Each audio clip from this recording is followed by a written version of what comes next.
Por amor a las personas que nos están visitando, debemos mencionar el hecho de que actualmente nos encontramos en medio de una serie de sermones en nuestros cultos de la tarde que hemos titulado Moldeando el carácter de nuestros hijos. Y comparando esta serie con un complejo de apartamentos, lo primero que nosotros hicimos fue sentar la zapata o poner la zapata o fundamento que constaba de algunos principios fundamentales para luego entonces dedicarnos a levantar lo que hemos llamado 3 bloques de apartamentos. El primer bloque de la serie lo hemos titulado Meta, y en ese bloque hemos estado tratando de establecer cuál es la meta, cuál es el lugar a donde queremos llegar como padres en la crianza de nuestros hijos. Luego que terminamos ese bloque de mensajes, comenzamos a levantar el segundo bloque que hemos titulado Método. ¿Cómo se supone que vamos a alcanzar la meta que Dios ha puesto delante de nosotros como padres? ¿Cómo podemos llegar allí? Ya sabemos a dónde queremos llegar. Ahora estamos viendo cómo podemos alcanzar la meta que nos hemos propuesto. Y la primera respuesta que hemos dado a la pregunta es esta: a través de una cuidadosa y balanceada educación religiosa. ¿Cómo vamos a poder criar a nuestros hijos en el temor de Dios? A través de una cuidadosa y balanceada educación religiosa. Y dentro de esa educación religiosa hemos dicho que el devocional familiar ocupa un lugar preponderante. Se trata de un asunto de vital importancia en el desempeño de la tarea que Dios ha puesto sobre nosotros de criar a nuestros hijos en su temor. Recuerden, hermanos, que nuestra meta no es la de tener hijos decentes. Esa es la meta que tienen los paganos decentes. La meta nuestra es criar a nuestros hijos en el temor de Dios, levantar hijos en el marco de la piedad. Y lo que estamos diciendo es que dentro de esa tarea, el devocional familiar ocupa un lugar preponderante. No estamos diciendo que todo se circunscribe al devocional. El devocional familiar es solo una parte, pero una parte vital. Y yo sé que algunos aquí están esperando con ansias que lleguemos al momento cuando daremos algunas directrices prácticas de cómo llevar a cabo el devocional en la casa. Pero hemos preferido comenzar precisamente viendo su importancia. Antes de tratar con el cómo, preferimos comenzar con el por qué. Y lo hacemos así para poder atar la conciencia de los hermanos al cumplimiento de este deber. ¿Por qué es importante que los padres sean fieles en llevar diariamente a sus familias en adoración delante de Dios? ¿Por qué? Hasta ahora hemos visto 2 razones. En primer lugar, dijimos hace unos domingos atrás que la devoción familiar es uno de los instrumentos más antiguos y más eficaces que Dios ha usado para preservar la pureza de su adoración y de la verdadera piedad a través de los siglos. Ya vimos que la adoración en familia fue la primera institución de adoración corporativa que hubo en el mundo. Antes de que hubiese un pueblo al cual Dios se revelara, antes de que hubiese la iglesia, Dios comenzó a ser adorado corporativamente en el seno familiar. La devoción familiar es uno de los instrumentos más antiguos y más efectivos que Dios ha usado para preservar la pureza de su adoración y de la verdadera piedad a través de los siglos. En segundo lugar, dijimos que el devocional familiar ejerce una poderosa influencia en la vida de piedad de cada uno de los miembros de la familia. Todos son alcanzados durante este tiempo. En el sermón de hoy, nosotros veremos algunas razones adicionales. Y espero en el Señor poder concluir con esto hoy para poder pasar a algunas enseñanzas prácticas a partir del próximo domingo. El devocional familiar no solo es importante por las razones que han sido dadas anteriormente. He aquí nuestro tercer argumento. El devocional familiar es importante porque es uno de los medios que Dios usa para expandir nuestras capacidades intelectuales. Repito, el devocional familiar es importante porque es uno de los medios que Dios usa para expandir nuestras capacidades intelectuales. Y hemos puesto este punto en el tercer lugar a propósito, porque es más importante lo que hemos visto antes acerca de la piedad. Estos son resultados adyacentes. Pero debemos saber que el hecho de apartar un tiempo diario y específico para estudiar la palabra de Dios y adorar a Dios como familia, eso repercutirá en la expansión de nuestro intelecto. El intelecto es uno de los más extraordinarios dones que Dios ha dado al hombre. El intelecto nos hace ser completamente distintos a los animales. Fuimos creados a la imagen de Dios. Y una de las características que derivamos de esa imagen es el hecho de que somos seres pensantes.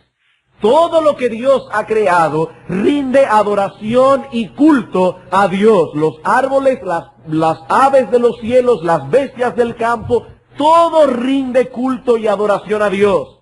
Pero solo el hombre puede rendir a Dios una adoración y un culto racional. Hermanos, ¿cuál es el mandamiento más importante de la ley? Según Mateo capítulo 22, versículo 37, el mandamiento más importante de la ley es este: amarás al Señor tu Dios, no solo con todo tu corazón, no solo con toda tu alma, sino también con toda tu mente, con toda tu mente. Todos nosotros, entonces, no solo tenemos el deber de poner nuestro intelecto al servicio del Señor, sino que también tenemos la obligación, la responsabilidad de desarrollar al máximo de nuestras posibilidades las capacidades intelectuales que Dios ha dado a cada uno. El que recibió un solo talento tiene el deber de ponerlo a producir, lo mismo que el que recibió 5 o el que recibió 10. No pediremos al que recibió un solo talento que produzca como si tuviese 5 o como si tuviese 10. Pero debemos asegurarnos que ese único talento está siendo desarrollado al máximo y de que está siendo puesto al servicio del Señor. Y lo que estamos diciendo ahora es que uno de los medios que Dios usa para expandir esas capacidades, esos talentos que Dios nos ha dado, es el devocional familiar. Y me imagino que algunos pueden estar pensando en esta noche, ¿pero qué tiene que ver una cosa con la otra? El devocional familiar pertenece al reino de la piedad, no al reino del intelecto. Bueno, yo espero en el Señor que me ayude en este sermón a probar que no es así, que una cosa está íntimamente relacionada con la otra. Y para empezar, debemos decir que la piedad ejerce una influencia directa sobre nuestras capacidades mentales e intelectuales. Proverbios capítulo 1, versículo 7. La piedad ejerce una influencia directa sobre nuestro intelecto, sobre nuestro entendimiento, sobre nuestras capacidades intelectuales. Proverbios capítulo 1, versículo 7. Dice el rey Salomón, un hombre por cierto muy sabio: el principio de la sabiduría es el temor de Jehová. Los insensatos desprecian la sabiduría y la enseñanza. ¿Cuál es el principio? ¿Cuál es el ABC de la sabiduría? Proverbios dice: el temor del Señor. Hasta tanto una persona es llevada al temor del Señor, su mente permanece en tinieblas. Y no importa cuánta información esa persona haya podido almacenar a lo largo de su vida, si no tiene temor de Dios, dice Proverbios 1:7, es un insensato. La verdadera sabiduría comienza, arranca, se inicia, se origina en ese temor. Ambas cosas crecen al unísono. Algunos teólogos opinan que la caída de Adán y Eva no afectó las capacidades intelectuales del hombre. Pero hermanos, eso no corresponde a lo que enseñan las Sagradas Escrituras. En Efesios capítulo 4, versículos 17 y 18, el apóstol Pablo nos dice que los paganos andan en la vanidad de su mente. Sus mentes producen pensamientos vanos, algunos de ellos vestidos con un ropaje intelectual, pero no por eso dejan de ser vanos. Y más adelante el apóstol Pablo nos dice que estos hombres y mujeres tienen el entendimiento entenebrecido. Viven ajenos de la vida de Dios por la ignorancia que en ellos hay. Son ignorantes de la verdadera sabiduría. Un hombre que solo vive para lo terrenal es un ignorante. Esa es la lección que se deriva de aquella historia relatada por el Señor de un hombre cuyos negocios habían prosperado mucho. ¿Recuerdan en Lucas capítulo 12 a partir del versículo 16? Es indudable que el hombre de esa historia se trataba de un individuo capaz.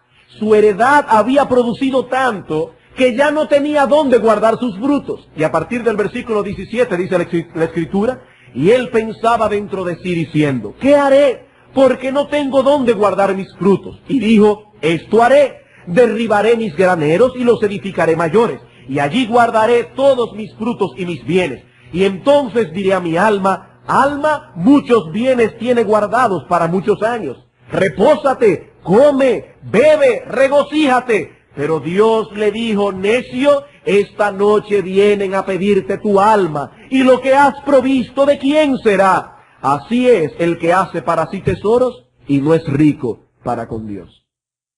¿Dónde estuvo la insensatez y la necedad de este hombre? Sus planes eran realmente buenos, excepto por el hecho de que hay un Dios y hay una eternidad, y ninguna de esas cosas estaban en la mente de este hombre. Era bueno para los negocios, pero era un ignorante. La verdadera sabiduría comienza con el temor del Señor, pero este hombre no conocía tal cosa. Dice Cristo, no era rico para con Dios, y ahí estaba su necedad, ahí estaba su necedad. Así que la piedad afecta directamente nuestro entendimiento. Cuando un hombre es traído al temor del Señor, es que comienza a ser sabio, en el verdadero sentido de ese término. No debe extrañarnos entonces al ver que los mismos medios que Dios usa para desarrollar la piedad contribuyen al mismo tiempo al desarrollo de nuestras facultades intelectuales. Todos. Tomen cualquier medio de gracia, cualquiera de los medios que Dios usa para que el cristiano crezca en su fe, y verán que todos involucran el uso de la mente, la lectura de la palabra, la meditación, la oración, todo. De hecho, donde la mente y el intelecto no están envueltos, tampoco puede haber una adoración que sea agradable delante de Dios. Hermanos, debemos ser enfáticos en esto, sobre todo porque el evangelicalismo moderno ha caído mucho en este problema.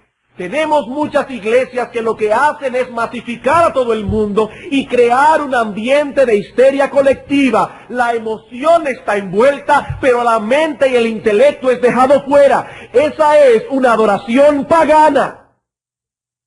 Dios no quiere que nosotros pongamos nuestras emociones a su servicio, dejando fuera el intelecto. En 1 Corintios capítulo 14, el apóstol Pablo nos advierte con respecto a esto. Y es una pena porque muchos, cuando piensan en las iglesias cristianas, piensan más bien en esos grupos y están haciendo daño al verdadero evangelio. Están haciendo daño al verdadero evangelio. En 1 Corintios capítulo 14, versículo 15 al 17 dice el apóstol Pablo, ¿qué pues? Oraré con el espíritu, pero oraré también con el entendimiento. Cantaré, sí, con el espíritu, con toda mi alma, con todo mi corazón, pero cantaré también con el entendimiento. Porque si bendices solo con el espíritu, el que ocupa lugar de simple oyente, ¿cómo dirá el amén a tu acción de gracias? Pues ni siquiera sabe lo que has dicho. Porque tú, a la verdad, bien das gracias, pero el otro no es edificado. ¿Por qué no es edificado? porque la mente y el intelecto han sido dejados fuera. En Romanos capítulo 12, versículos 1 al 12, el apóstol Pablo nos dice que Dios demanda de los cristianos un culto racional. Un culto racional. Una adoración que no es racional, no es una adoración cristiana. No importa cuántas emociones levante. Hermanos, esas mismas emociones se pueden levantar en un partido de pelota o en un partido de fútbol. El problema no son las emociones, el problema es en el entendimiento. En la parábola del sembrador, Cristo dice que la semilla de la palabra, cuando es predicada, es sembrada en diferentes corazones, en diferentes terrenos. Algunos son tierra mala, otros son tierra buena. Y explicando la parábola, dice el Señor en Mateo 13, 18 y 19, que aquel que fue sembrado en una tierra mala, el que fue sembrado junto al camino, es aquel que oye la palabra del reino, pero no la entiende. Y como no la entiende, viene el malo y arrebata lo que fue sembrado en su corazón. Pero el que fue sembrado en la buena tierra, dice el versículo 23, es aquel que oye la palabra del reino y la entiende. Y porque la entiende, da fruto a 60, a 30 o a 100 por uno. Cuando el entendimiento es afectado, entonces la piedad es desarrollada. Hermanos, cada vez que nuestros hijos participan del devocional familiar, estamos contribuyendo a desarrollar su piedad y por ende el intelecto. El intelecto. Claro, lo importante es la piedad, no el intelecto, pero tenemos que desarrollar uno para que pueda desarrollarse el otro. Aquí no estamos hablando de esforzarnos por alcanzar un desarrollo intelectual como un fin en sí mismo. No, hermanos. Eso es importante por el mandamiento que tenemos de amar a Dios con toda nuestra mente. Todo aquello que tienda a embotar nuestras capacidades intelectuales debe ser evitado por todo cristiano. Eso es un mal uso y aún un abuso de ese don que Dios nos ha dado por gracia, la capacidad de razonar y de pensar. Del mismo modo, todo aquello que contribuya a expandir esas capacidades debe ser responsablemente utilizado. El hecho de que nuestros hijos y aún nosotros mismos nos expongamos diariamente a las Escrituras, eso contribuirá a alcanzar ese fin.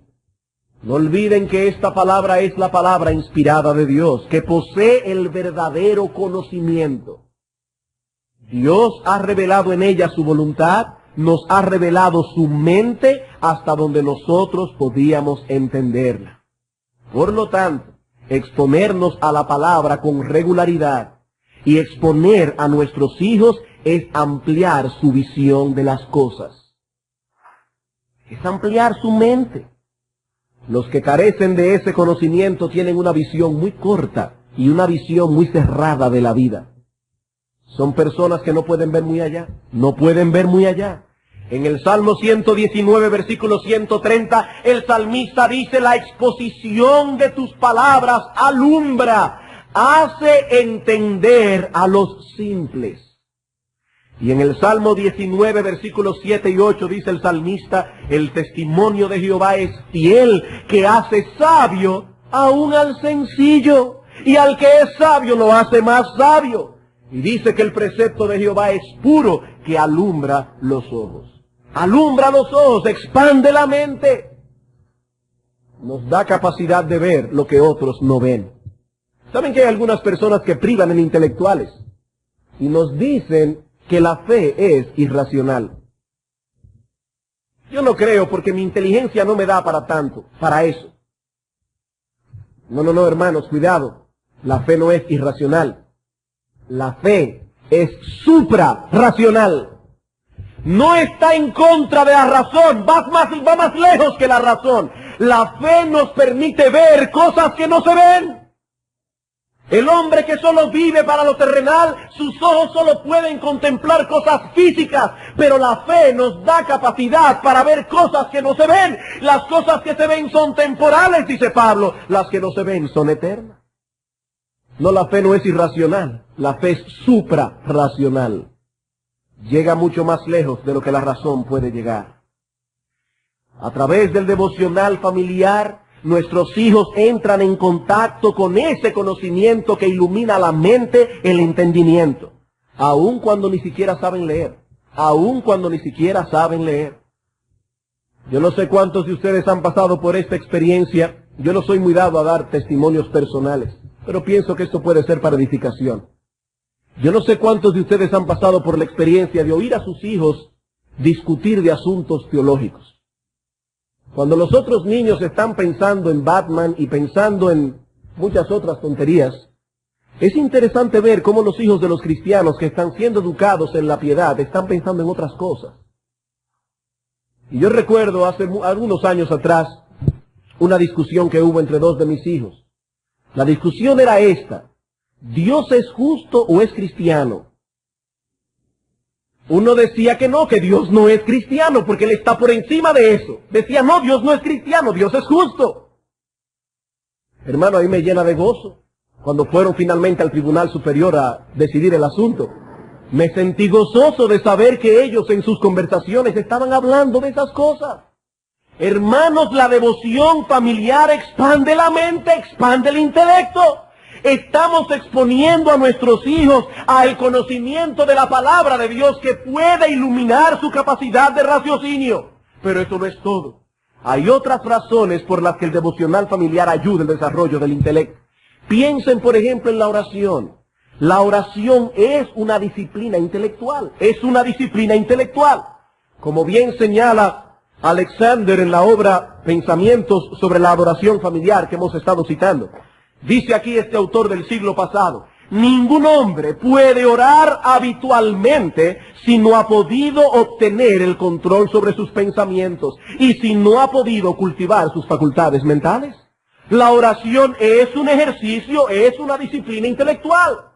El estar continuamente orando expande la mente. Una de las condiciones indispensables para que pueda haber un proceso correcto de pensamiento es que podamos fijar nuestra atención en una cosa. Eso es lo que hace la diferencia entre un genio y uno que no lo es. El genio es un individuo que puede centrar toda su atención, toda su capacidad en una sola cosa. Una persona que no ha sido entrenado a disciplinar sus pensamientos, que no ha sido disciplinado a entrenar su mente, no puede desarrollar su intelecto, aunque tenga capacidades naturales superiores a otros. No puede, no ha sido entrenado. Y a través de la oración familiar estamos contribuyendo a fortalecer esa capacidad en nosotros y en nuestros hijos. Sigue diciendo Alexander: cada acto de oración dirige la mente hacia el más grande de todos los objetos posibles, es decir, Dios. Termina la cita. No solo dirige la mente hacia un solo objeto, sino al más grande de todos. El que acostumbra a pensar en cosas pequeñas, empequeñecerá su mente y pronto comenzará a perder aún las facultades que Dios le dio. Supongamos que aquí tenemos un individuo con una fuerza potencial suficiente para levantar una pesa de 150 libras, si esa capacidad física potencial que posee fuera plenamente desarrollada. Pero resulta que a lo largo de toda su vida, este hombre nunca llegó más lejos que a levantar 75 libras. Y eso en muy pocas ocasiones. ¿Qué pasará con ese individuo andando el tiempo? Que nunca podrá llegar más lejos de ahí. Habrá atrofiado las capacidades que Dios le dio. ¿Y saben una cosa? Eso pasa muchas veces con muchos hombres en cuanto a sus capacidades intelectuales. Sus mentes nunca fueron expandidas porque se acostumbraron a dirigir su atención a cosas sin importancia. Hermanos, vigilen las conversaciones de sus hijos. Cuando una persona solamente habla de la ropa que está de moda, de que si Carlos y Diana están a punto de divorciarse, de que si Carolina de Mónaco no sé qué cosa. Cuando una gente está pendiente a esas tonterías, empequeñece su mente, está atrofiando su intelecto. Y eso es un pecado, porque dice Dios, ámame con toda tu mente. Ámame con toda tu mente. Debemos amar a Dios con toda nuestra mente y para ello tenemos que desarrollar nuestras capacidades intelectuales. Y el devocional familiar es un medio que Dios usará para obtener ese fin. Nuestra mente es expandida al ser llevada a contemplar la grandeza de Dios y al ser sumergida en todo ese universo de conocimiento y de sabiduría contenido en su bendita palabra. Nuestra mente es expandida. Bueno, hermanos, vamos a continuar. En segundo lugar, el devocional familiar es importante porque promueve la armonía y el amor dentro del hogar. El devocional familiar es importante, además de todo lo que hemos dicho hasta ahora, porque promueve la armonía y el amor dentro del hogar. En el Salmo 133, la palabra de Dios menciona algunas bendiciones que fluyen en el contexto de un grupo de hermanos habitando juntos en armonía. Dice el salmista, mirad cuán bueno y cuán delicioso es habitar los hermanos juntos en armonía. Es como el buen óleo sobre la cabeza, el cual desciende sobre la barba de Aarón, y baja hasta el borde de sus vestiduras, como el rocío de Hermón que desciende sobre los montes de Sión. Y el salmista añade, porque allí envía Jehová bendición y vida eterna. Este texto puede ser aplicado en diversos contextos, en varios sentidos. Puede aplicarse a la antigua comunidad de la fe, cuando el pueblo de Israel se reunía en las fiestas solemnes a adorar a Dios. Puede ser aplicado a la iglesia cuando ésta se congrega con ese mismo fin, pero puede ser aplicado al contexto familiar. Cuando los hermanos habitan juntos y en armonía, eso trae una serie de beneficios especiales. El salmista nos dice que eso es bueno y deleitoso. Dios se place en enviar en tales circunstancias bendiciones y vida eterna. Vivir en un hogar donde se respire este clima de paz y de amor sincero los unos por los otros es disfrutar de una antesala de lo que ha de ser el cielo. Y lo que estamos diciendo es que una de las actividades que promueve esa armonía, una de las actividades que promueve el amor entre los miembros de la familia es el devocional familiar. ¿Y por qué?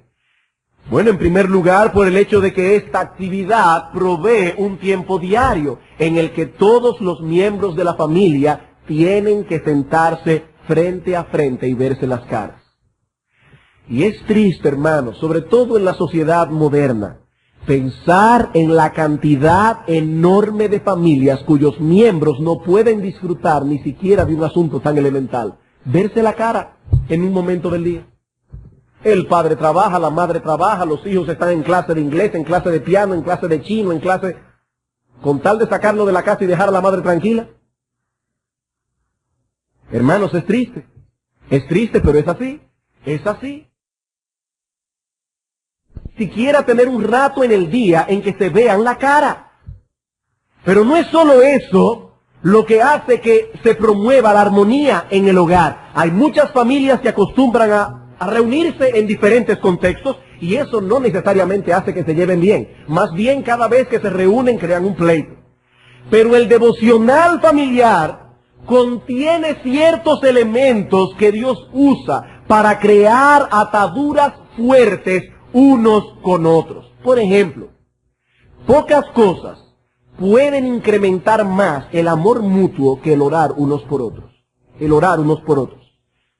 Hermanos, si alguna vez tú sientes que el amor por alguien te está enfriando, dedícate a orar por él. Dedícate a orar por él. Como alguien ha dicho, la disensión y la frialdad no pueden prevalecer entre aquellos que suelen llevarse mutuamente delante del trono de Dios en oración. Y eso es precisamente lo que ocurre en el devocional familiar. Traemos nuestras inquietudes, traemos nuestras cargas unos con los otros, nos preocupamos unos por otros, nos involucramos orando unos por otros. Y eso crea una fuerte atadura los unos con los otros. Pero no solo eso. Es en ese tiempo también de una manera muy especial, cuando los padres pueden exhibir ante sus hijos sus más íntimas preocupaciones por ellos. Sus más íntimas preocupaciones por ellos. En el devocional familiar, los hijos pueden percibir el amor de sus padres y su ansiedad por instruirlos en el camino de la salvación, en el temor de Dios. Ellos no quieren ver a sus hijos crecer en la impiedad de sus corazones, por eso se esfuerzan diariamente por enseñarles la palabra de Dios, orar con ellos y orar por ellos. Así como cada devocional sirve como un recordatorio para los padres de la responsabilidad que Dios ha puesto sobre nosotros, así también cada devocional nos permite mostrar a nuestros hijos la disposición que tenemos a cumplir con esa responsabilidad. Y ellos saben que lo hacemos por temor de Dios y por amor a ellos. Por temor de Dios y por amor a ellos. Por otro lado, piensen en el hecho de que estamos exponiendo a todos los miembros de la familia a la palabra de Dios. Y no podemos olvidar que la palabra es viva y eficaz. En toda familia, y no me diga que en la suya no, en toda familia hay gérmenes de maldad lo suficientemente fuertes como para generar los pleitos más amargos que podemos concebir. Y si tú me dices que tu familia es distinta, yo me cuestionaría si eres un ser humano. Tal vez eres un ángel que ha bajado del cielo. Pero en toda familia hay gérmenes de maldad, gérmenes espirituales de maldad, lo suficientemente fuertes como para crear los pleitos más amargos que se puedan concebir. Y el Espíritu Santo puede usar su palabra en ese contexto para moderar nuestras pasiones y traernos al arrepentimiento cuando tal cosa sea necesaria. No existe un árbitro más justo para mediar en cualquier situación que la palabra de Dios. La palabra de Dios. Aparte de que cada día tenemos que venir todos en adoración delante de Dios. Y si hay en medio nuestro un problema sin resolver, nos veremos compelidos a tratar con el asunto antes de presentarnos delante de Dios. Por eso una de las cosas que recomendamos a los esposos es: oren juntos antes de acostarse. Oren juntos. ¿Por qué? Ustedes saben lo fuerte que es todas las noches saber que nos vamos a presentar los dos delante del Señor. Si hay un problema, van a tener que resolverlo. Oren juntos, oren juntos. Y si debido a nuestro orgullo no resolvimos el problema y ya llegó el devocional, es probable que el Espíritu use la palabra como una espada para reprendernos. Nos sentiremos muy mal. Pero hay algo más. La palabra de Dios tiene mucho que enseñarnos en cuanto a nuestras responsabilidades como miembro de una familia. No importa el lugar que ocupemos en ella. Por medio de la palabra la piedad será promovida.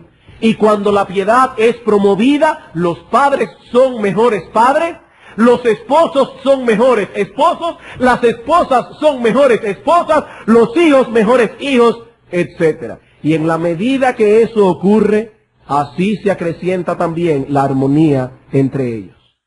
¿Por qué hay problema en la casa? ¿Porque el esposo no está funcionando como esposo? ¿O porque la esposa no está funcionando como esposa? ¿O los padres no están funcionando como padres? Y no culpen a sus hijos, ellos son el producto de ese desastre. Por eso se dice que son mal criados, los criaron mal, la culpa es de los padres. Es verdad que hay una maldad y hay una responsabilidad en ellos, pero el problema está en que los padres no han sabido moderar la necedad. Dice la Escritura, la necedad está ligada al corazón del muchacho y la vara de la corrección hará alejar la necedad en ellos. No uses la vara de la corrección, la necedad crecerá. ¿De quién es la culpa? Por supuesto que el muchacho tiene culpa, pero los padres no son inocentes. Claro que no. Hermanos, hasta los enemigos son traídos a la paz por medio del Evangelio. ¿Cuánto más los miembros de una familia? ¿Cuánto más los miembros de una familia? Tercero y último, bueno, es el número 5 si tomamos los dos anteriores que vimos las semanas anteriores. El devocional es importante porque su influencia repercutirá en la piedad de la iglesia. El devocional familiar es importante porque su influencia repercutirá en la piedad de la iglesia. Y aquí llamamos a la historia de la iglesia como testigo. La historia demuestra esto hasta la saciedad. Siempre que la iglesia de Cristo ha sido fuerte y saludable, se ha caracterizado porque sus miembros toman en serio este deber. El devocional familiar incide enormemente en la piedad de la iglesia, y esto por varias razones. Por un lado, por el hecho de que Dios responderá a las oraciones que se hagan en el seno familiar por el ministerio de la iglesia. Dios responderá a las oraciones que se hagan en ese contexto. Y yo tengo la firme convicción de que las bendiciones, cuando se reciben bendiciones, que se reciben en la iglesia domingo tras domingo, son una consecuencia directa de las oraciones de los hermanos. Y es probable que cuando lleguemos delante del tribunal de Cristo, a algunas familias de la iglesia se les den coronas mayores que las que se va a llevar el pastor, porque quizás aquellos fueron más fieles orando por él. Hermanos, líbrenos Dios de perder ese sentido de dependencia en él. Líbrenos Dios. Es refrescante para un pastor, y ustedes no saben cuánto, saber que su gente está orando por él y por su ministerio. Alguien dijo una vez que una iglesia que ora hacen que el ministro predique, refiriéndose obviamente a una predicación con la unción del Espíritu Santo. El apóstol Pablo mantuvo durante toda su vida la conciencia de la necesidad que tenía de que los hermanos de la iglesia oraran por él. Era un apóstol, recibía iluminación directa de parte de Cristo, y aún así continuamente suplicaba a la iglesia: oren por mí, oren por mí. En Romanos capítulo 15, versículo 30 al 31 dice el apóstol: pero os ruego, hermanos, por nuestro Señor Jesucristo y por el amor del Espíritu, que me ayudéis orando por mí a Dios. Y el texto griego dice literalmente: os ruego que peleéis juntamente conmigo, orando por mí a Dios. Cuando Aarón y el otro compañero tenían las manos de Moisés levantadas, Israel prevalecía contra los amalecitas. Desde que bajaban la mano de Moisés, el pueblo de Israel comenzaba a perder la batalla. Y el apóstol Pablo está diciendo: hermanos de la iglesia, os ruego que peleéis juntamente conmigo, orando por mí a Dios. En Efesios capítulo 6, versículo 18 al 20, dice el apóstol otra vez, hablando en un lenguaje militar también, de la armadura que debe tener el creyente para pelear contra el diablo.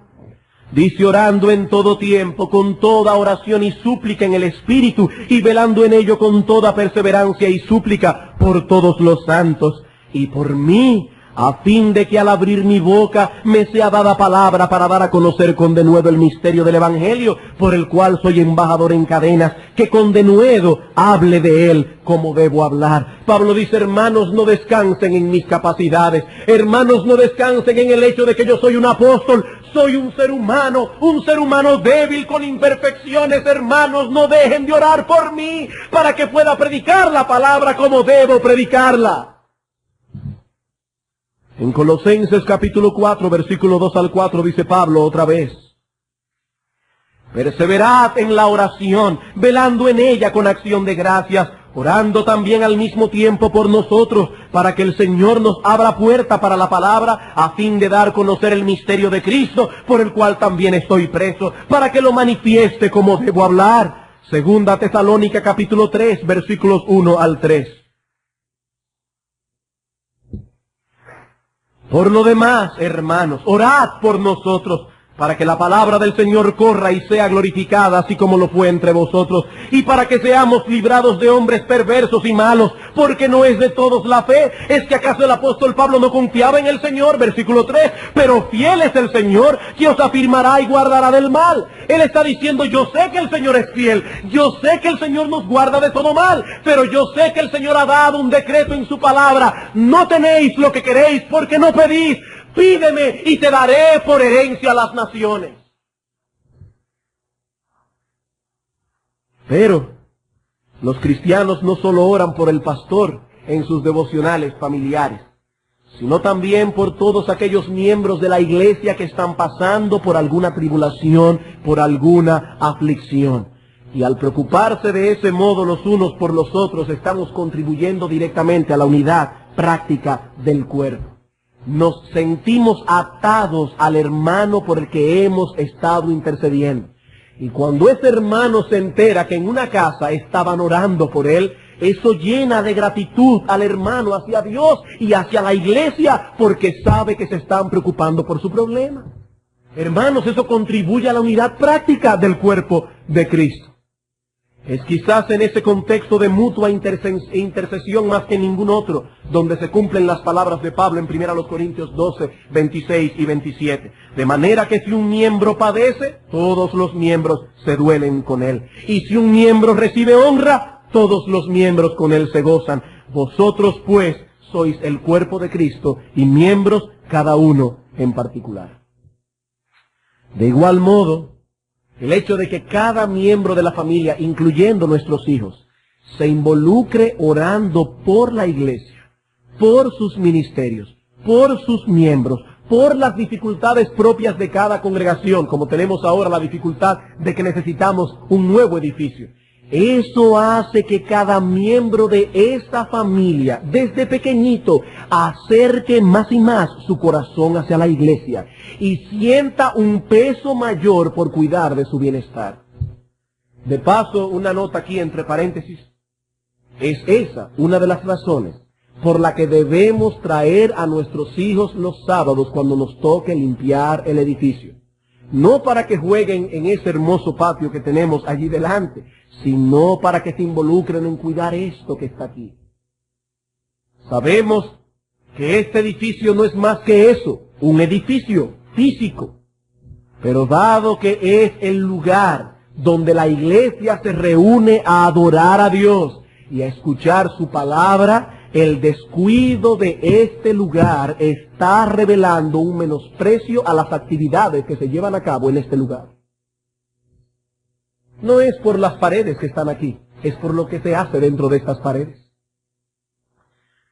Cuando nuestros hijos perciben en nosotros un interés genuino por proteger los intereses de la iglesia, ya sea al orar por sus ministerios o cuidando el edificio, la planta física donde la iglesia se reúne, estamos enviando una señal correcta a sus corazones. Estamos diciéndoles con esto que para nosotros no existe nada más importante que el reino de Dios y todo aquello que se relaciona con ese reino. Pero hay algo más que no debemos pasar por alto.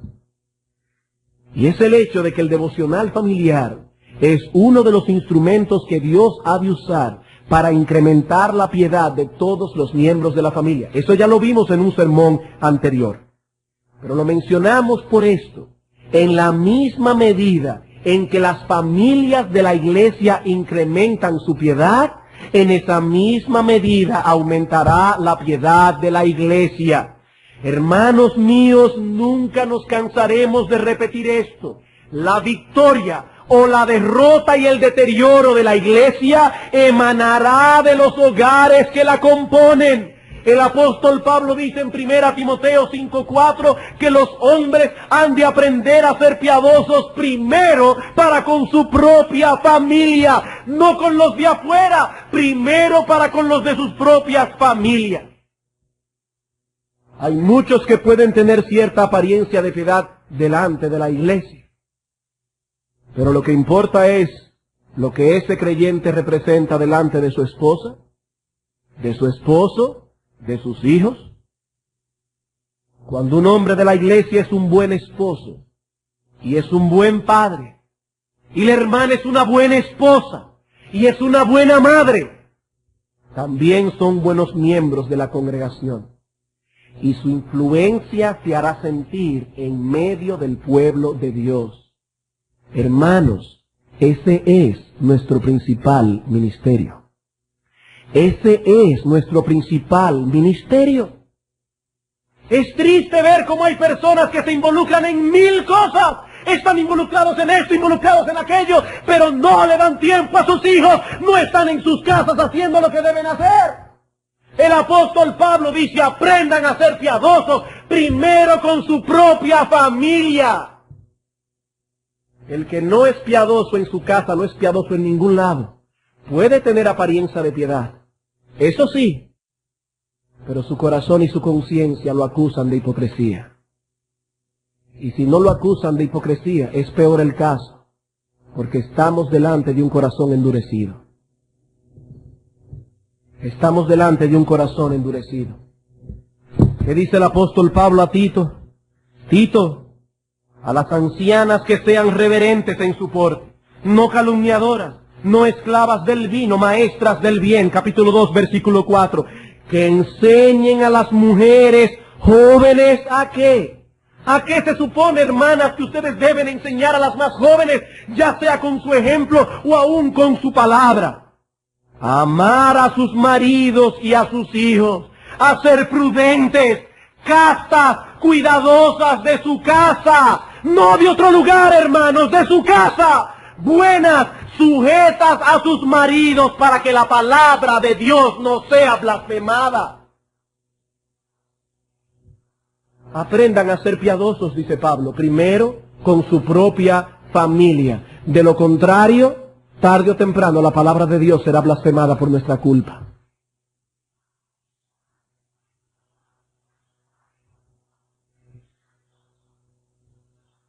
No vamos a repetir todo lo que dijimos en aquel sermón acerca de esto, pero no hay un solo miembro de la familia que no sea afectado en su piedad por el devocional familiar, comenzando por el padre que lo dirige, siguiendo con la madre y terminando con los hijos. Y cuando las familias están siendo fortalecidas de ese modo, la iglesia recibe de inmediato los beneficios. Lucas capítulo 1, versículo 17. Lucas capítulo 1, versículo 17. Él hablando aquí a Zacarías del ministerio que su hijo Juan, el famoso Juan el Bautista, tendría. Utiliza aquí una profecía del profeta Malaquías, por cierto la última profecía del Antiguo Testamento. Dice, e irá delante de él con el espíritu y el poder de Elías. ¿Para qué? Para hacer volver los corazones de los padres a los hijos, y de los rebeldes a la prudencia de los justos, para preparar al Señor un pueblo bien dispuesto. ¿Saben cuál es una marca inequívoca de que la impiedad se está expandiendo en el mundo? Que los corazones de los padres no están atados a sus hijos. Que los padres salen de la casa continuamente, incluyendo a la madre, y sus hijos se están criando solos. Los está criando la televisión, el servicio, una niñera, pero no los padres. Y dice el Señor aquí que una de las cosas que hace Dios cuando trae un corazón al arrepentimiento y cambia un corazón de piedra por un corazón de carne, es que mueve ese corazón a ocuparse de sus hijos. Pero más aún, dice el Señor aquí que cuando eso pasa, estamos preparando para el Señor un pueblo bien dispuesto. Estamos preparando para el Señor un pueblo que podrá recibir la palabra mucho mejor de lo que nosotros la recibimos. Los niños que reciben día tras día la influencia de una instrucción piadosa, también vienen aquí domingo tras domingo más preparados para recibir la palabra y para no ser estorbo a los demás. ¿Por qué? Porque Dios está obrando en ellos dominio propio, porque día tras día sus padres se reúnen con ellos a instruirlos en la piedad. Estamos preparando para el Señor un pueblo bien dispuesto. Bien, hermanos, hubiésemos podido añadir algunos puntos más, como por ejemplo, la influencia que habrá de ejercer el devocional familiar en los vecinos o invitados que llegan a nuestras casas providencialmente, o la forma en que este tiempo contribuirá a la preservación de la sana doctrina a través de los tiempos, y aún sin ser pretenciosos, el efecto que esto tendrá sobre la sociedad. Los que quieran expandir este tema, el libro de Alexander habla de esto, un capítulo para cada uno de esos temas. Pero pienso que de un modo u otro, todo esto puede ser derivado de lo que ha sido dicho anteriormente. Hermanos de nuestra iglesia, hermanos amados en el Señor, los pastores de la iglesia tenemos un gran interés en que los miembros de esta congregación continúen llevando a la práctica estas cosas. Y noten que estamos diciendo, continúen llevando a la práctica estas cosas. Porque podemos dar aquí una nota de gozo. Nos gozamos en las visitas pastorales al ver aún hermanos nuevos creyentes, hermanos que se han convertido recientemente al Señor, que están tomando en serio estas cosas. Hermanos que toman diariamente a sus hijos y lo poquito que saben en su inmadurez de fe, lo poquito que saben se lo están traspasando a sus hijos. Y nos gozamos, hermanos, cada vez que vamos a una visita pastoral y vemos cómo los hermanos de la iglesia, los padres, están involucrados en estas cosas. Nos gozamos porque sólo así podremos mantener un compromiso creciente con la santidad y el temor de Dios en medio de una sociedad que se corrompe cada vez más y más, en medio de una iglesia que parece estar cada vez más dispuesta a comprometer sus principios. Hermanos, la apostasía que nos rodea es grande. Es grande. Ustedes no se imaginan cuán grande. Pero no digo esto para dejar en la mente de ninguno aquí un sabor de derrota. Cuando Elías pensó que solo él había quedado, Dios le hizo ver que había un remanente que no había doblado sus rodillas. Dios siempre preserva un remanente, aún en medio de las horas más oscuras, aún en la Edad Media, cuando la Iglesia Católica Romana arropó con tinieblas el Evangelio en el mundo. Dios preservó una iglesia triunfante, y aunque mataron miles y miles de cristianos en la maldita Santa Inquisición, Dios preservó un testimonio de su palabra en el mundo. Porque Dios es fiel y Él ha dicho que preservará un remanente por los siglos de los siglos y que las puertas del infierno no prevalecerán contra la iglesia de Cristo. No, hermanos, no. En el mundo entero hay un remanente fiel. Hombres y mujeres que no han doblado sus rodillas ante Baal. Hombres y mujeres que no se han dejado arropar por la apostasía. Hombres y mujeres que están frenando la entrada de la mundanalidad por las puertas y ventanas de la iglesia. Hombres y mujeres que no han comprometido su testimonio. Hombres y mujeres que están luchando con el modernismo, con el ecumenismo, con todo lo que está minando la piedad de la iglesia cristiana hoy día. No, hermanos, hay un remanente. No hay razón para estar con los brazos caídos, no. Dios es fiel a su palabra y Él ha dicho, las puertas del Hades no prevalecerán contra la iglesia. Pero decimos esto porque tenemos la firme convicción de que si no tomamos estas cosas en serio, hermanos, no podremos disfrutar del privilegio de pertenecer a esa generación de hombres y mujeres fieles. Perderemos el privilegio. Ah, hermanos, Cristo se llevará su candelero de este lugar. Cristo se llevará su candelero. Y cuando nuestros hijos se levanten sin una instrucción piadosa, ellos destruirán la iglesia. Ellos destruirán la iglesia. Hermanos, que Dios nos ayude a mantener ardiendo la llama de nuestro celo por el Señor. Y más aún, que nos conceda el gozo de ver traspasado ese mismo celo en el corazón de nuestros hijos. ¿Saben para qué? Para que ellos sean mejores que nosotros. Para que ellos sean mejores. Vamos a orar.